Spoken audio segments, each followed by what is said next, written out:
Hello everybody, my name is Aceface. Welcome back to the T0 to T6 Abyss series. We're back here again in the Retribution. We've made some progress, we've made some updates. Our skills are becoming wonderful. We are getting some amazing skills going on.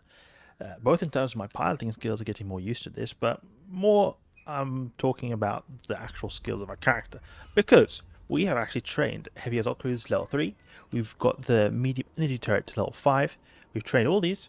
We've had these trained up and ready to go. We've still not got the skills for the Zealot, you might ask, and I think it is mainly the drone skills and the afterburner as well. Oh, we should actually get that trained up as well. So we'll put the afterburner for, where's afterburner? Afterburner, the EB, put that here. But I mean, we're making some progress right here. You see this? We're getting 621 DPS. When we get Heavy Assault Cruise to level 4 and even level 5, we'll get 10% extra DPS, meaning we'll get 57 extra DPS when it comes to our turret size. So we'll have almost 700 DPS. I would like to have 700 DPS when we use this in the T3 Abyss, for T3 Electrical that is. But before we even get there, we first want to get some decent skills. I think I would at least want to have Heavy Assault Cruise level 4 before I start using this. Also though, I would like to have some tests on the test server, because we are going to probably do this next time. We're going to go on the test server with our character right here. We're going to test this out, see how it feels, see how it goes, see if this is actually something that we feel like we are ready to use. Could be like, because if we are ready to use it now, definitely we'll be perfectly fine with level 4 Heavy Assault Cruise, because when we have a Heavy Assault Cruise level 5 with the Zealot, we'll get better optimal range and damage. Not just optimal range and damage, but like we'll get both at the same time. So our little big heavy pulse lasers are going to get some really nice sniping capabilities, as well as being hard hitting turrets right here. And you can see that the Scorch hits out pretty far. So, but in the meantime, I want to just farm a little bit of extra ISK in our Retribution right here. I'm going to see what is our ISK at. 355 million ISK, okay. And we have actually also got some login rewards as well because of the Capsuleer Day stuff. So we've got this Council Diplomatic Shuttle, which we will say good riddance to. Oh, well, let me just see. What is the buy price here? Lowest 1.6. These are pretty cheap because, I mean, I think they were just mass released in login rewards not so long ago. So we'll just sell this anyway. Just get a little bit of extra side ISK, you know. We'll get to doing the T1s in our Turbo Retribution. Turbo Retribution is absolutely amazing. It'll be interesting to see how the Zealot performs. I'm really interested to see how it'll perform on our character right here. Our character that I've patiently built up to get it to be able to do Zealot Abyss stuff. Now, I'm thinking about it now in hindsight. I think it could have been an idea to go for a Gila as well. Gilas, I think, are a bit more safe than the Zealot and maybe a little bit less advanced in some ways. But I think it's fun to do something a bit different. And the benefits of the Zealot is that it doesn't require drones. It's also got pretty decent DPS, can get the speed to do the T6 Abyss pretty quick. But I mean, I look back at it and I just see that, I maybe could have gone for a Gila because it would be a lot simpler. It would just overall be what I mean by simple is that the Gila, it's hard to go wrong with the Gila just because it's overall so powerful. The Zealot is good, but it's like we need some decent tracking, we need some decent tank and buffer, but we can get still really good capabilities of the Zealot. If we bring it, we get the Asclepian implants. We can actually get more tank than a Gila, more DPS than a Gila as well. It requires a lot of it for us to get there, but I feel like you've got a bit more margin of improvement for the Zealot, so that's why I think it's good here. And another really great thing about the Zealot is, I've mentioned this a lot, but a lot of our skills carry over that we're using in this Retribution right here, because we use this Retribution so much. All our gunnery skills are going to carry over right here. Our gunnery skills also carried over when we're using the Punisher as well in the very beginning. So it's just overall, we're being very efficient with our skills right here. We're not wasting skills and stuff. Even though we've got Assault Frigates level 5, which we wouldn't really need here. We could have probably used level 4, to be honest, if we're just going to stick to T1s. But it's nice that we have a bit of extra DPS. We get these T1 sites done a bit quicker. And it's also just, we're just a really solid Retribution right here. We're really solid.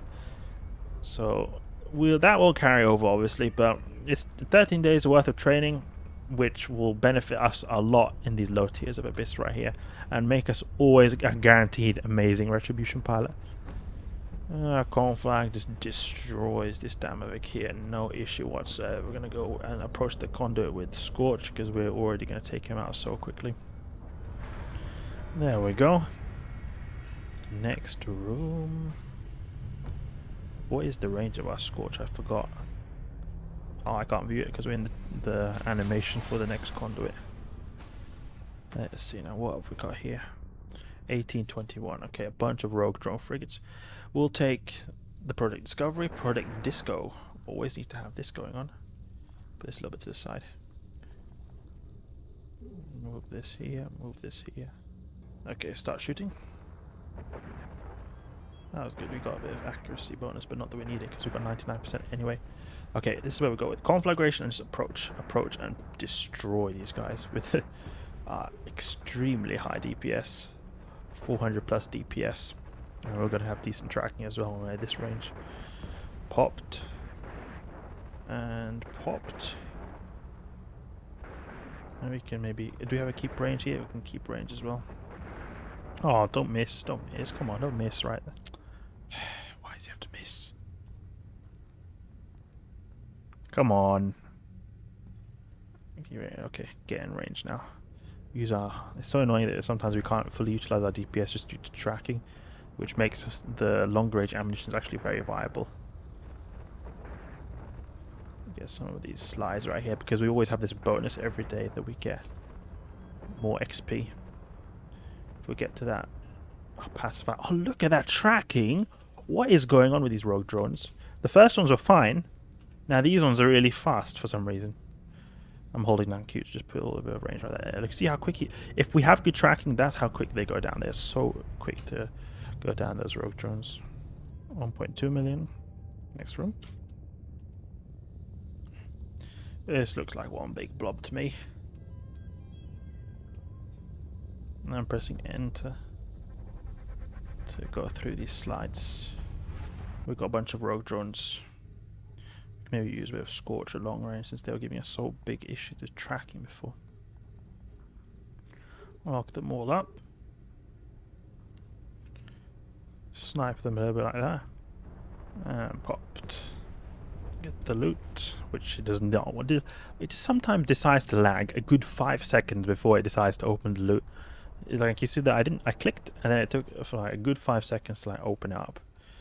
Just that our ship is so quick, so the game doesn't have enough time to register. It's like, ooh, Retribution is so fast.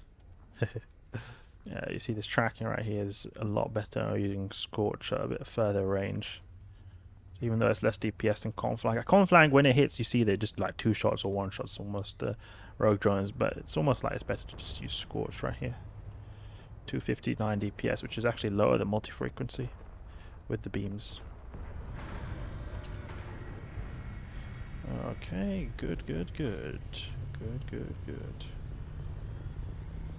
Thought we were gonna use the origin conduit. There's 3 clusters over here. I wonder what your guys' favorite way is to do T1 Abyss. I know there's a lot of people using worms, and I think that's also a good way to use, or just do the T1 Abyss, especially if you're an alpha clone, because it's pretty much the best PvE frigate you can get as an alpha clone. But I prefer the Retribution because it's just overall a lot better. I've been talking about this a lot, how the Retribution is just so good for Abyss sites. But are there any kind of really nice T1 Abyss ships? You guys used Hawk? Very good. I've seen it do really well. Anything else apart from those? Because Hawk, Retribution, and Worm, very standard ships to use in T1 sites. Are there any other ones? I've seen people use cheap Kestrels actually in the darks, because that's actually a strategy I think is really good. And I think that makes it like a very good strategy for a character who's like, as you see, our character is focusing a lot on Amar and beams and electrical sites. But you can actually, it seems like you can focus your character on being really good at missiles and Kaldari based ships, because you could use then like stuff like the Hawk. You can use the Kestrel, because people can do. I've seen people do Kestrel in Team 1 darks, and it's just because in the dark sites you've got reduced optimal range of the enemies, plus you're going really fast, so you're able to avoid so much damage, and since it's a dirt cheap ship as well, it seems to be a really good experience right there. So that could be actually a really good option, because we could then use a T1 frigate in T1 Abyss, not even have to get the Retribution to begin with. So that could be a really good strategy right there. The Amar line, like I'm doing now with beams, etc., is all pulse lasers and that kind of stuff. It's a bit quicker than dark sides because they've not got any reduced particular resistance, and you overall will have more damage if you're using beams and pulses usually. Like even with the rockets, you can't really beat the pulse laser damage, and if you're using light missiles, they'll always get owned by the beam lasers. But it's very easy in terms of survivability because of the dark sides being very favourable to have your ship survive. Okay, Tachyon-clad, need to be careful right there. We'll go to the transfer conduit instead and just use Scorch on the way home. See what we get from this side right here. It would be very interesting to see how the Zealot performs. I'm looking forward to see, or if it wreck the T3 sites. It'd be a bit sad if we just get annihilated straight away. That'll be a bit embarrassing, considering we've got pretty decent skills now. But I mean, we do have only Tech 2 stuff, but still T3s should be pretty easy. We shouldn't have to really bling to have to do the T3s, or at least bling much. Okay, so you can always use the implants, etc. But I think it's nice to, it's a comfortable feeling to be able to not bling and do T3 sites. Then we bling, get better skills, implants, maybe a little bit implants here and there, a few boosters here and there. Get the T4 sites done. That is where we're going to be earning the really good ISK. The issue with the T4s is that the T4 electrics, they have very bad like efficiency in terms of doing the sites, just because the price of the filaments are very expensive. So in that way, it's very good to do the dark sites like I was describing before, because they're very cheap. So even though they maybe you're doing the sites slower, you're still actually getting quite a bit more profit on average, because just the electrical sites having that really big upfront cost in terms of running them with their filaments. But it's you can either to each their own, to each their own. I think that this has got some benefits as well, just being easy in terms of site completion time and capacitor bonus, skills carrying over. And I just think using the Armar ships is also pretty cool, or the beam laser ships. We've got Cinnabar wave. Go for that Cinnabar over there. Get in range, orbit him close. He's a little bit difficult, but he'll be alright. Just make sure we just do full damage with the cone flag over here. And newt us out a bit, so we can turn off the MWD actually. Yeah, he's properly neuting us out. Not doing so much damage though. Maybe turn off the armor repair for a bit. And take him out. Cinnabar almost dead now. What is optimal range? 6, so we're just getting full damage on him. Pretty slow at taking him out, considering we've got 400 DPS and had perfect application. I would have thought the Cinnabar would have gone down quicker. But I guess can't really expect too much. But when I'm using, for example, a cruiser that's 700 DPS, he goes down really quick, the Cinnabar. But here, okay, we've got 400 DPS, but I mean, 400 DPS is still like half the amount of DPS as before. It felt a bit slower there than I would have expected. Because usually the elite Lucifer Cinnabars that go down really slowly. But you don't find them in T1s as far as I can tell. I never really knew this, but it took me a while to understand this, but there are certain spawns or certain types of NPCs you just simply don't find in certain filaments. Like for example, you don't find elite Lucifer Cinnabars in low T1s, so at least what I can understand. I don't even think you find elite Lucifer Cinnabars in T2s. Those really horrible, extreme tracking, extreme DPS, extreme tank ships. Okay, there we go. Great, we got some level up right here in the product discovery, so it's alright. Okay, good. That was really quick. That was really quick. We'll go and do another filament since we were just so quick with that. Insta dock. This Retribution, man, just so good. I have this pulse one because for doing the T1, that is. T2's beam will be much better strategy, but T1's, oh, I like this pulse one because it just blitzes everything so quickly. We've got this thermal hardener right here. This is going to help us, for example, in martial waves, that kind of stuff. I think we'll have decent tank here. Armor repair rate, 100 HP per second. Yeah, I think he'll be alright. Probably Sancha and Cinnabar waves could pose issues because we got pretty low EM resist. But our reactive armor hardener will hopefully patch that up. But then otherwise we've got pretty good overall tank, and with that Zealot fit, and then we've also got decent capacitor as well, electrical sight, you know. Let's get our filaments. So I don't see why it wouldn't work in the T3s. Because T3s are much easier than... I think that fit could even do T4s, but you would be risky at some time. There would be some points of time it would be a bit risky, but T3s should be alright. T3s are much easier than T4s. I don't think the jump between T2 and T3... I think the jump between T2 and T3 might be bigger than T3 to T4, I think. Not really sure, but I think there is a bigger jump between T2 to T3 than T3 to T4. Because I remember back in the day, I would use certain abyss fits that I would do in T3s. Because back in the day when I started off doing abyss farming, my go-to ship to use, or to farm abyss sites at all, was a Gila in T3s. And sometimes when I felt a little bit courageous, I would then use the same fit in a T3. I mean, in a T4. And it will get through. Sometimes close, but it will get through. So I usually wouldn't really find that much... like it didn't feel like it was that big of a jump, but it was obviously harder, but it was possible if I was really on edge and had a bit of luck. However, if I use a fit that was made for like T2s and T3s, didn't usually work out too well, and I'm more thinking about frigate fits. I've tried doing solo T3 filaments in frigates, and it really does not work so well usually. I tried once using a rocket hawk, and I faced some elite Lucifer Cinnabars. They ripped me to pieces in just a matter of seconds. Literally, I had so much tank on that thing. I had like, I think A-type shield boosters really blinked out on my ship. 200-300 million ISK ship right here. I mean, look, we're using a dirt cheap 30 million ISK ship right here. Or 30-40 million ISK ship. 200-300 million ISK ship frigate, and it was just annihilated in a dark site as well. Elite Lucifer Cinnabar has so good tracking.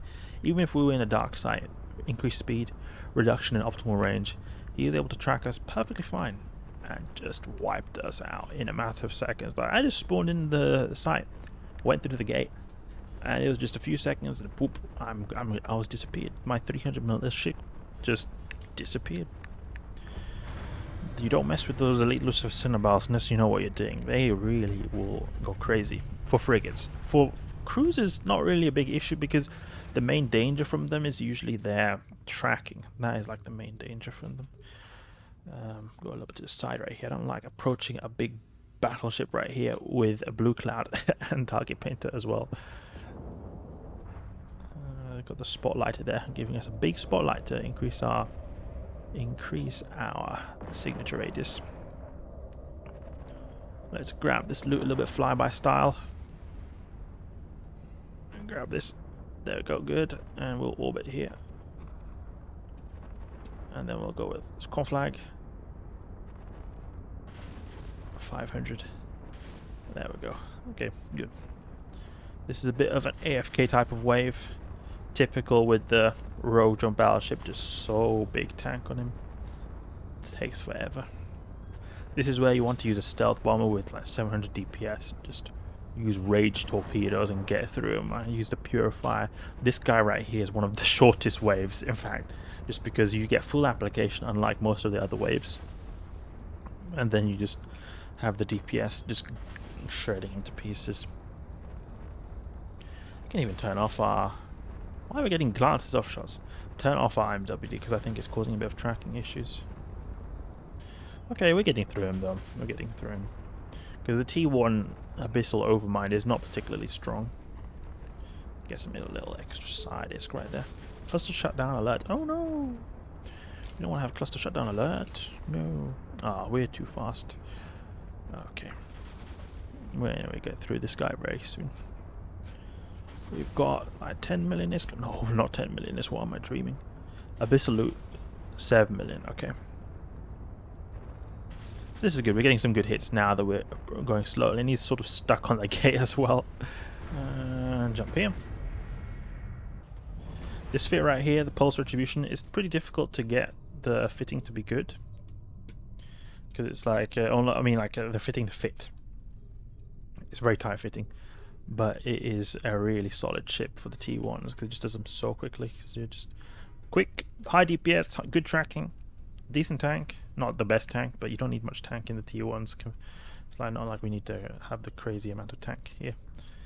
Okay, this guy right here is a pretty dangerous wave because he is a spark grip. So he is going to be doing EM damage, which could give us a big volley. 51% EM resist is what we've got right here, and he is going to be doing only EM damage. So if he lands a wrecking shot, it could not be it could potentially be a sad time for us. A sad time.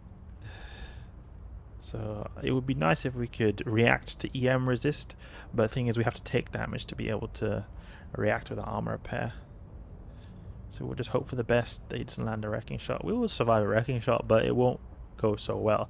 We'll go almost into structure directly, because his max, like, if a Rojo battle cruiser gets a wrecking shot, it'll be 3,000 damage. 3,000 damage of the damage type it does. So see, we've got 1,500 HP, and we've got 51% resist. So we have about effectively 300 hit points of EM HP in our armor, because 51% resist, almost 50% resist. So basically, like, half the damage is going to be mitigated. So you could say that 1,500 transforms to 300 damage. This is like half of the damage is going to be reduced. So his wrecking shot, 3,000 damage, it will basically take out our whole armor. And then you have to remember, we've got a bit of shield, so that's all right. But our shield is not going to be so meaningful. But he will take out our armor pretty much. So it will be not so nice to see just our whole armor and maybe even a little bit of structure take damage. Not be comfortable. Ooh, where's a CSM election voting information station? I've not seen this before. Some advertisement to be able to do the voting in the CSM. I'm not too involved in the CSM stuff, to be honest. Okay, we'll dock up right here. Apart from playing EVE Online, I really don't do much outside of the game. Okay. I'll grab our loot. Abyssal loot. 9.7 mil. What we got in here? Some dark isk. Okay, we'll sell all of this. Okay, good isk right there. I've got the junk here, which we'll put in here. Do we have any junk in here? Okay, I don't think so. Well, that's good. 370 million. Next time, we'll be testing out T3 Zealot. I want to see how it will fare in the test server, see how good our character is going to fare, and I'm not actually 100% sure if we will be able to do it on the test server, because sometimes characters that were made very recently, or not all, like relatively recently, are not able to be used on the test server, so I'll see. But I'll try to get that up and running in some way or another. So, hope you guys enjoyed the video. If you did, please leave a like and subscribe. I'll catch you guys later.